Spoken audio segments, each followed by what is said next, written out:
देश की सच्चाई सच छुपने नहीं देंगे। मीडिया वर्किंग जर्नलिस्ट एसोसिएशन के बैनर उम्मीद करेंगे कि भारत सरकार पत्रकारों का संगठन के बैनर तले ये कार्यक्रम रखा गया है। किन मुद्दों को और किन मांग को लेकर हम लोग का मेन मुद्दा यही है कि जो बच्चे पढ़ने गए हुए हैं यूक्रेन में फंस गए हैं वहाँ पे, तो प्रधानमंत्री जी से अपील करी है, राष्ट्रपति जी से भी अपील करी है कि वो भी कुछ ऐसा निर्देश जारी करें, क्योंकि राष्ट्रपति सबसे बड़ा होता है देश का, कि वहाँ पे जाके सीरियस होके ये लोग उन बच्चों को निकालने का काम करें, वहाँ से लाने का काम करें। पीएम हो वो भी सबको भेजें, सुरक्षित वो आ जाएं, क्योंकि यहाँ घर पे उनका बहुत पूरा परिवार उनका परेशान है, रो रो के अपना जान दिए दे रहा है। एक बच्चे की डेथ भी हो गई है। हम लोगों ने 2 मिनट का मौन भी रखा है। हम लोग का यही प्रधानमंत्री से, भारत सरकार से हम लोग की यही अपील है। यही अपील का हम लोगों ने ज्ञापन भी दिया है कि उन बच्चों को सुरक्षित यहाँ पे लाने का काम करेंगे, तो ये बहुत अच्छी बात होगी। क्या आज यहाँ पे आप लोग किस लिए? आज हम लोग यहाँ इसलिए हैं कि यूक्रेन में जो चल रहा है, रशिया से और यूक्रेन से जो चल रहा है, वहाँ हमारे भारतीय बच्चे स्टूडेंट बहुत ज़्यादा तादाद में फंसे हुए हैं। PMWJ के अध्यक्ष श्री अजीज़ सिद्दीकी साहब के नेतृत्व में आज पत्रकार लोगों की ये सभा है, और इन सब की और हम सब की ये अपील है कि हमारी भारत सरकार उन बच्चों को सुरक्षित अपने देश वापस ले आए, क्योंकि वो बच्चे तो वहाँ फंसे हुए हैं, पर उनके घर वाले यहाँ ज़्यादा दहशत में हैं और परेशान हैं, क्योंकि हमारे मुल्क के बच्चे, हमारे देश के बच्चे जो वहाँ पढ़ाई के लिए गए थे, आज गंभीर संकट में फंसे हुए हैं। उसमें एक बच्चे की, नवीन की मृत्यु भी हो गई है, जिसके लिए आज हम लोगों ने मौन भी रखा है 2 मिनट का।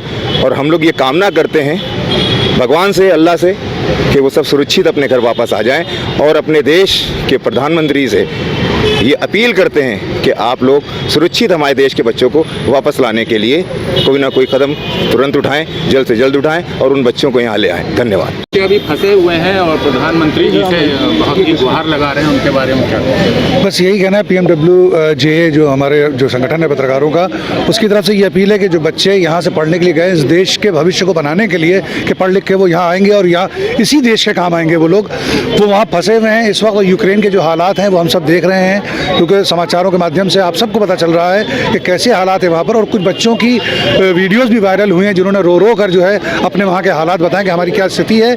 और ये देखकर मन जो है बहुत ज़्यादा व्याकुल हो जाता है कि उन बच्चों की स्थिति को देखकर। तो बस यही हमारी गुजारिश है, अपील है भारत सरकार से और प्रधानमंत्री से कि उन बच्चों को सुरक्षित यहाँ पर लाएं, ताकि वो इस देश में फिर से अपने परिवार के साथ। बैनर तले आप यहाँ पे जी, print media working journalist association जो पत्रकारों का राष्ट्रीय संगठन है, और उसके राष्ट्रीय अध्यक्ष अब्दुल अजीज सिद्दीकी के नेतृत्व में हम सब यहाँ जमा हुए हैं। और यही अपील है कि भारत सरकार उन बच्चों को सुरक्षित यहाँ लाए, और तमाम विश्व से ये गुजारिश है कि सब मिलकर इस युद्ध को विराम दें, क्योंकि इंसान ही इंसान की जान ले रहा है और इंसानों को इसका नुकसान हो रहा है। मैं आपके माध्यम से यही कहना चाहूँगा, जंग किसी भी चीज़, किसी भी मसले का हल नहीं ना। जंग अपने आप में ही एक मसला है। ये जिस भी देश में होती है, उस देश में सैनिक तो डिस्टर्ब होते ही हैं, और वहाँ की जनता भी हताहत होती है। और बदकिस्मती से यूक्रेन में हमारे देश के भी काफ़ी बच्चे फंसे हुए हैं, जिनमें एक बच्चे की डेथ भी हो गई है। ये हम लोग को विचलित करने वाली बातें हैं। और हम लोग चूँकि प्रधानमंत्री जी से ज्ञापन दिया गया है, राष्ट्रपति जी को ज्ञापन दिया गया है, और उनसे अपील की गई है कि वहाँ फंसे हुए बच्चों को वापसी लाएं। और इसी के साथ मैं ये भी कहना चाहूँगा अपने प्रधानमंत्री जी से और राष्ट्रपति जी से कि अपने देश की ही पढ़ाई को क्यों नहीं इस तरह करे ले रहे हैं कि अपने देश के बच्चे दूसरे देश जाएं ही ना। क्योंकि अपना देश जब हर मायनों में बहुत आगे बढ़ चुका है, तो क्या इस मामले में ऐसा नहीं हो सकता कि अपने देश के बच्चे यही पढ़ाई करें, जिनको ज़रूरत ही न पड़े बाहर जाने की? फिलहाल उनको लाने की ज़रूरत है। इसके लिए हम लोग अपील करने के लिए यहाँ पे इकट्ठा हुए हैं।